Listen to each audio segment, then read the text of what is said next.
I'm not here for cocktails, I want answers! Oh dear me, I'm terribly sorry. The iconic Mark III Ford Capri, in this case a 2.8 injection. It's appeared in the Professionals, it's appeared in Minder. But is it any good, and should you care? Well, let's find out, shall we? Capri, go, go, go!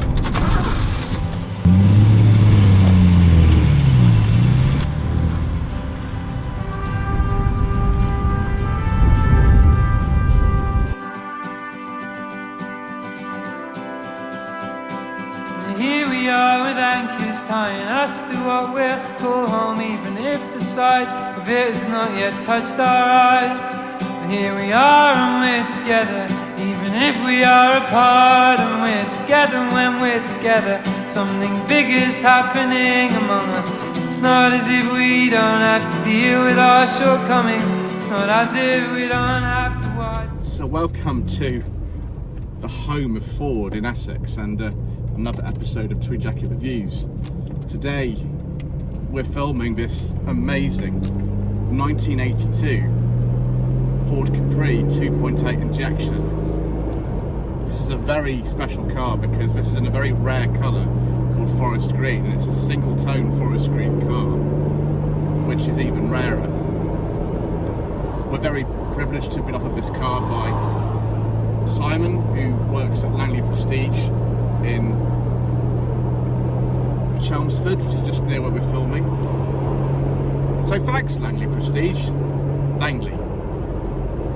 Before I get into more detail about this beautiful old Capri, please take a moment to subscribe to the channel, like this video, and to leave a comment below. It really helps us out to rank higher and to spread the love of tweed jackets all over the internet. So the Ford Capri Mark III, this is a Mark III, was launched in March 1978, and it features very heavily in a couple of television series. The principal one of these would be the Professionals, and the last 4 series of the Professionals, the main cars used by Bodie and Doyle, Lewis Collins and Martin Shaw, were Mark III Ford Capri 3-litre S's.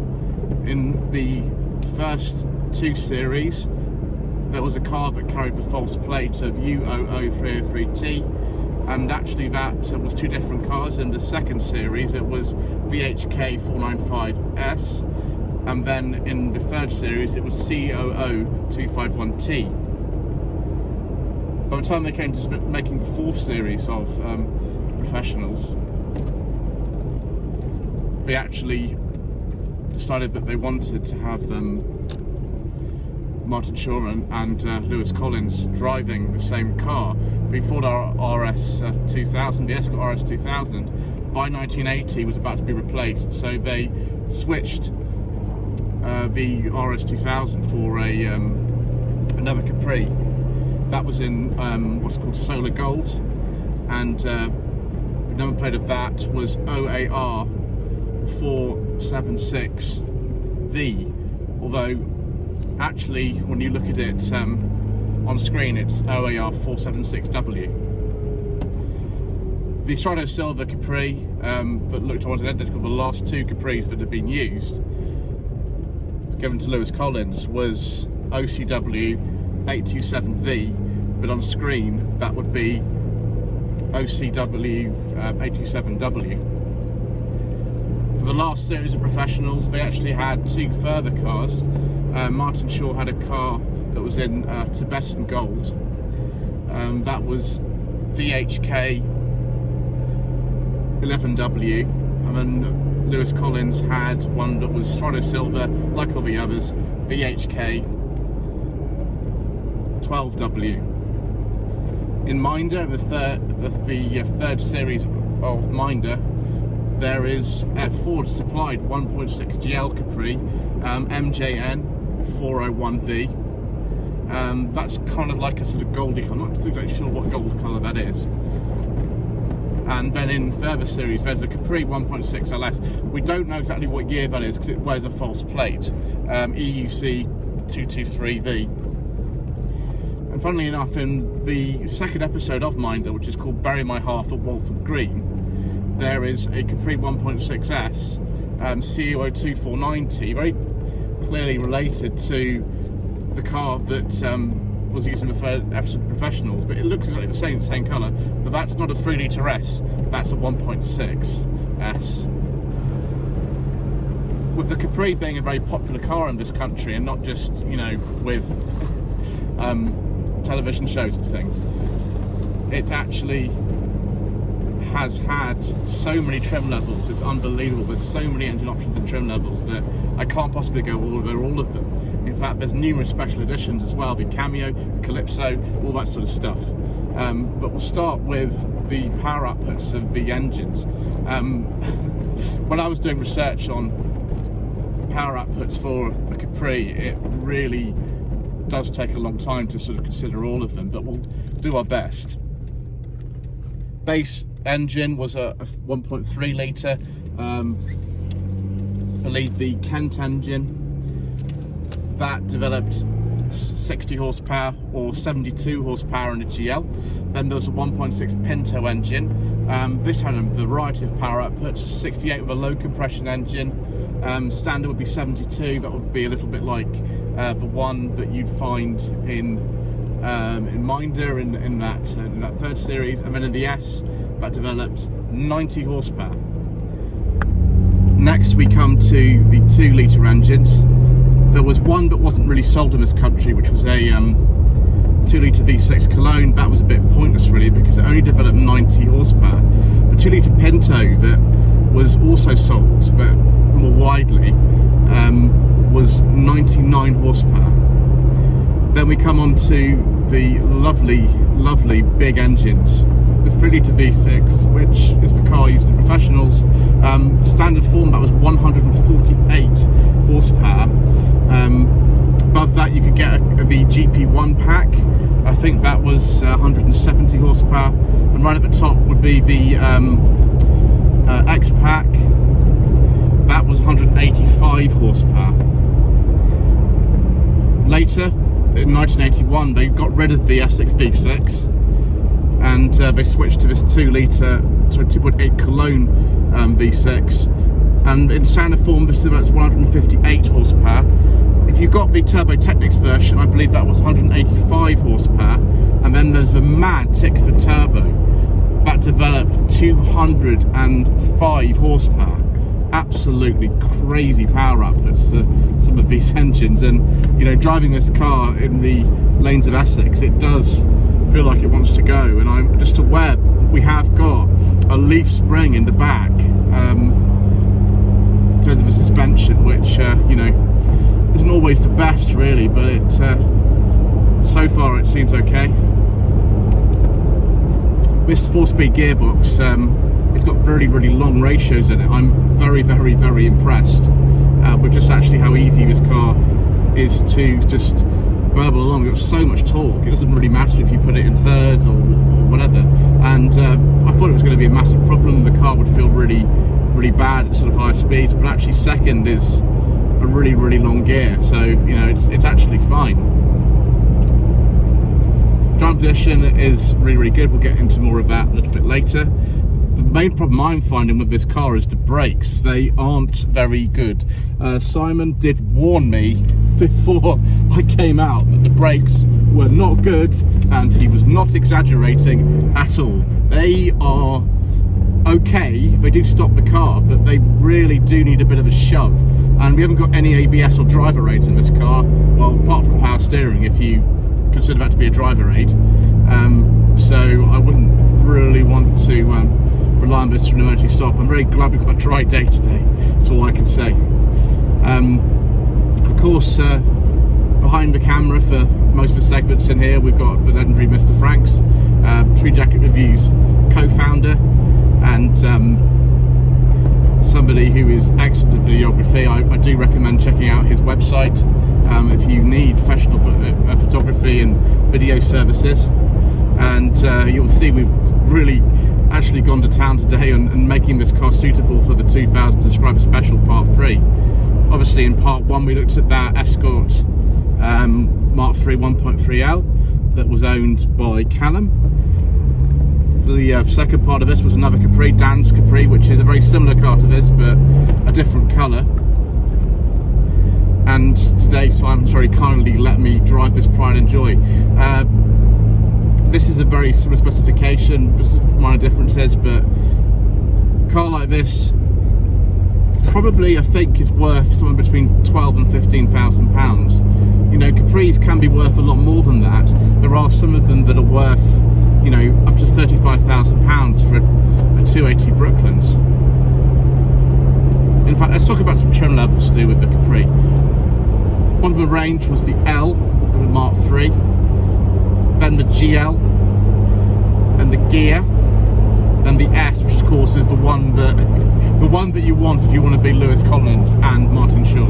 That is the one that you want. We won't talk about the Mark II Capris used for professionals.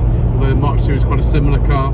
Equally with Minder, the car in is a Mark II Capri, and the Mark III was extensively just a facelift of the Mark II, but with these changes they introduced, the rear lights and different colour coding at various points, and the front end and everything like that, the car actually only cost £400,000 to develop from the Mark II, which is a remarkably small amount of money.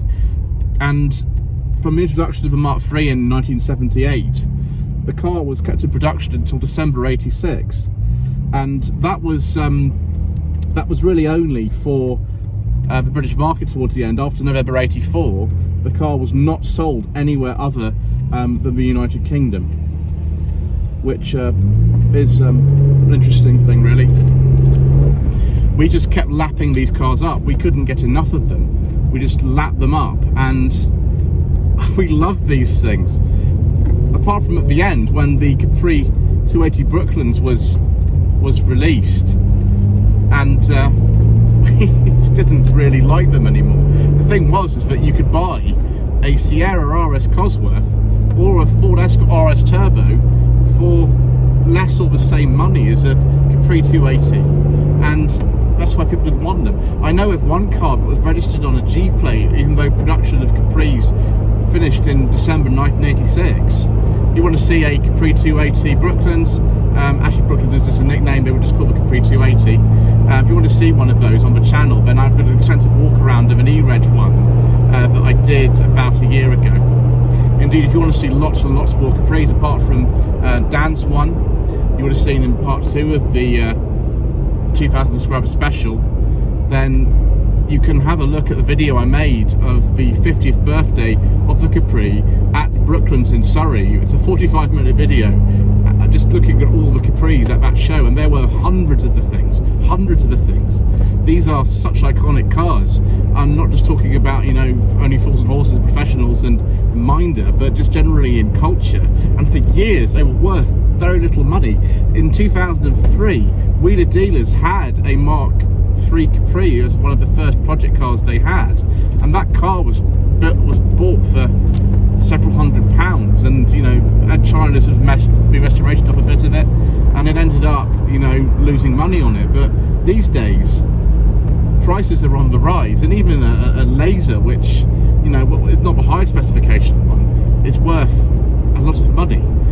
And I think I do understand why. These are just such wonderful cars. It's so lovely to drive.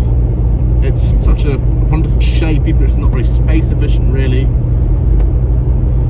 After 1981, the 1.6S was replaced with the 1.6 LS. Now that's the car that you see in series 4 to 6 of Minder, with that false plate on it. That was replaced by the Laser, which also replaced the 2-litre S. So the only 3 models towards the end of Capri production were the 1.6 Laser, 2-litre Laser, and the Capri 280. As far as the injections go, the injection pre-special, which is called, a 4-speed. This was made from 81 till 83. 83 they got a 5-speed gearbox, and in 84 we have the injection special that had different colour coding on things like the grille and stuff like that. but it's a very similar car. The Carla Check interior was changed a bit then as well, and the 280 Brooklands is a totally different type of interior from this. It's not got any check in it. The sort of suspension setup, we've got McPherson struts at the front, and as I've mentioned before, we've got leaf spring at the back, which actually has anti-roll bars. I thought the car wouldn't handle as well as it does. It actually handles really nicely. At low speed anyway. I mean, at high speed you get the tail out and things like that. The suspension's similar to what was on, I think, a Mark 1 Escort and a Mark 2 Cortina. Obviously the Capri was made from 69 onwards, so it's not surprising that they shared a lot of parts with those two cars. But this 2.8 engine is definitely the one to have. I really enjoy driving this car. I think that's an understatement. Mr. Franks wants to get hold of this for himself, and we'll try not to let him do that because we might not see it again.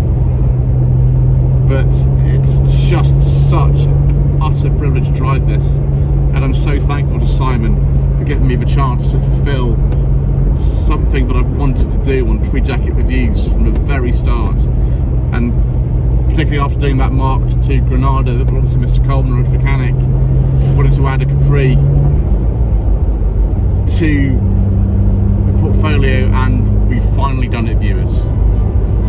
Right, I think it's time for us to go and have a look a bit more closely at the interior of this car.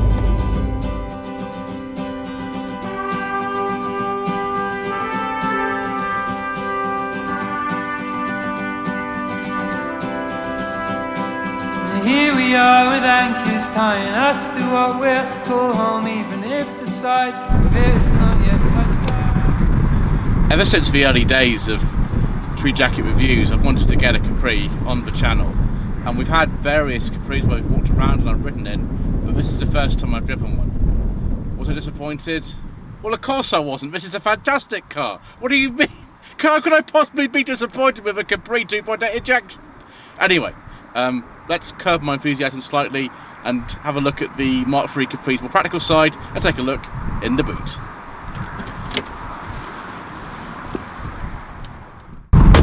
When the Mark II Capri was launched in 1974, one of the main reasons why people preferred it in some ways over the Mark I was because of this hatchback, and this remained for the Mark III when it came out in March 1978.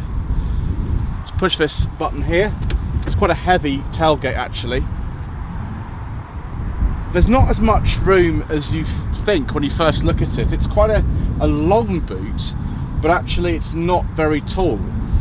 I'm told a weekend's luggage and something like that is quite easy to get into one of them. Back the carpet on here and pull this handle up.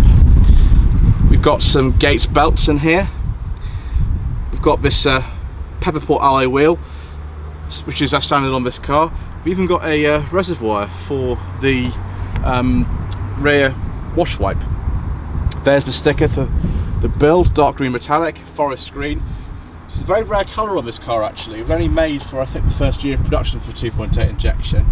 And this copy of single tone forest green is rarer still.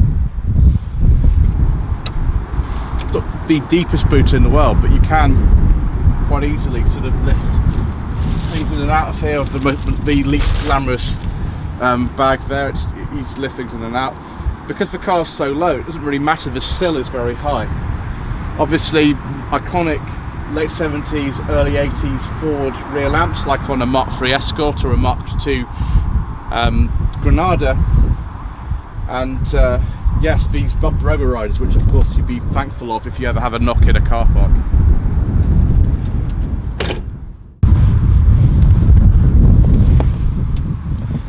When you look at a lot of these older series like the Professionals and Minder, and you see people getting in and out of a Capri, it looks pretty effortless, but it's really not. It's quite difficult getting in and out of here. I have actually sat and filmed at the back of one of these, and it's okay. If you put the seat forward and then pull it back to there, you can see I've actually got a little bit of room, and I can be comfortable here for a short trip. I'm 5'11", and this is pushed quite a lot way forward. I wouldn't want to sit here though, that would be a bit difficult. The lever is quite easy to find to release yourself from your imprisonment, and actually in the back of here we've got inertial reel seat belts, which was standard on the injections by this stage, as well as ashtrays either side. There's one here and there's one here. Obviously a lot of people smoked back then and make your Carla Check fabric, you know, not the best. Actually this interior is in quite nice condition. We've got vinyl on the top of here, and then we've got this grey interior. There was also a sort of more blue coloured Carla Check interior for the cars that were like a blue colour, which you can see in the previous Capri video that we did. But yeah, it's probably most suitable for children. This roofline really kind of impacts the headroom, but a Capri is not a practical car. If you wanted a practical car, you bought a Cortina, you bought an Escort, you didn't buy one of these. You bought one of these for style, and it has that in abundance. Having lifted up the iconic door handle, which is also shared with the Mark II Ford Escort and the Mark I Ford Granada, inside here it is quite a narrow car, but the driving position is wonderful. It's really, really good. The Alfa Romeo 105 coupe that I filmed on my channel a while ago, actually now, it wasn't the full review, it was just a walk around, that had a similar driving position, apart from the fact that the gear lever is far further forward, so you have to sit much further and cramped up to this wheel. Well, this isn't like that. The pedals and everything, they fall really nicely to hand. The throttle's a little bit sort of sticky feeling. The brakes aren't the best in this car, but it is quite old. And here's the 4-speed gearbox. Later in 1983, they went for a Type 9 5-speed, but the 4-speed cars are actually more desirable than the 5-speeds. Handbrake is very similar to a Mark II Ford Granada. It only sort of clicks once, you just got to be a bit careful about that. Instruments are very, very clear to see, apart from, for some reason, the voltmeter and oil pressure gauge, which being a very sporty car is what you really want to see, but the speedometer and rev counter are very clear. The fuel gauge and the water temperature gauge are nice and clear as well. Very tiny little vents, there's only 2 of them. I think you probably have to use the window to get down. Obviously it's a manual window. The only cars in the Capri range that came with electric windows were the Tickford turbos, and that again was an optional extra and used parts from a Ford Granada. There is an internally adjustable mirror here, which is better than the you know, some cars I've actually driven. And it has a feeling of quality in here, but very much of appear because there's just vinyl everywhere. Very, very early Capri injections had a 2-coloured dashboard, sort of black at the bottom and grey at the top. This is an all grey one because it's an early 82 car. The iconic 3-litre S though from the professionals, that would have had an all black dashboard. One of the weird things about old cars is where some of the switches are, and the Capri is no exception to this. If we go down here, we actually find that that is the hazard light switch. Down here, on some Capris, you get like a fader control for the stereo. It's not fitted to this car. We have an original Ford radio cassette here, which is contemporary with the car, and these are very, very expensive. If you don't have the original Ford unit, because it's curved at the top here, the radio that you'd put in the car would stick out, and on Dan's Capri that you would have seen on the channel already, that does stick out because that's got an aftermarket stereo in it. Sadly, with this particular car, the heater and ventilation controls are a little bit damaged in the sense that the graphics have worn off a bit, but they are really simple. I mean, there's the hand speed, it's only got 2 speeds. There's the heater control, and that positions the air. That's all you get. Equally, there's the wipers switches for the rear, one for the wash, one for the wipe. There's the reheated window, and there's the fog lamp. It's very, very simple. One thing I don't like about 70s and 80s Fords is that they put the wiper and light switches together. So here's the light switch and here's the wiper switch. The probability of you getting those confused on a dark night when it's raining, when you actually need them, is very, very high. I'm pleased that in later Fords they simplified that a little bit. The clock is right down there. That's not showing the correct time, unfortunately, like it was in Dan's car.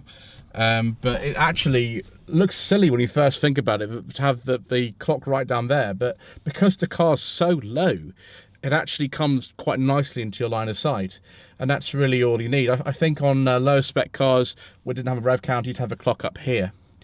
The steering wheel is very similar to the iconic one in the 3-litre S that you would have seen in the last 4 series of professionals, and it's just lovely to hold. It's really, really nice.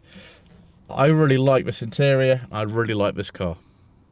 Now, for the first time ever, because I've got absolutely no door pockets and no other storage in this car apart from this little thing between the seats, the secret mission documents are actually already in the glove box. So I have to reach over like this, and that's awkward, and then pull them out and put them back in, and that's perfect. It's a perfect car for carrying illegal substances across the border. The car, actually, for an old one, is a little bit on the dark side. I mean, you can open the manual sunroof to get a little bit more light in here. I'm not going to do that because I don't want to break it. There's only one light in the entire car, which is above the passenger's head. You can tell this car was originally designed in Germany. In terms of visibility forwards, it feels like an E-Type Jaguar. That's all I can say. Having driven one of those on Tweed Jacket Reviews earlier this year for the 1,000 subscriber special, it feels just like you're looking forward to the bonnet. So you have some idea of where you're going and everything like that. You are very much for back in the car, but in, say, like an Escort, in terms of the bonnet you've got in front of you. Whether or not it's a good thing, it's entirely up to you, really. Side windows are, for the era, probably about average size. They're quite long, so you can see quite good. But 3/4 vision is pretty good. In terms of the back, it's all right. It's not the best, particularly for a car of this age where you normally be able to see all around you.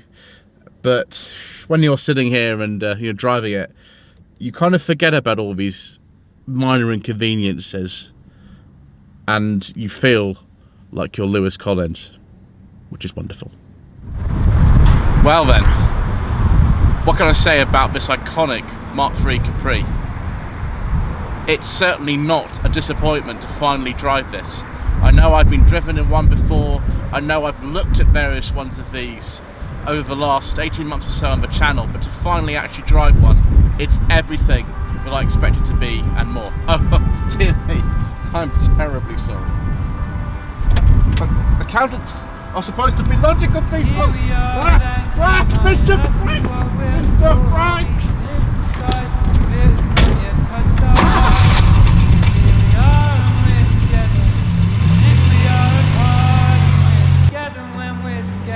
Something big is happening among us.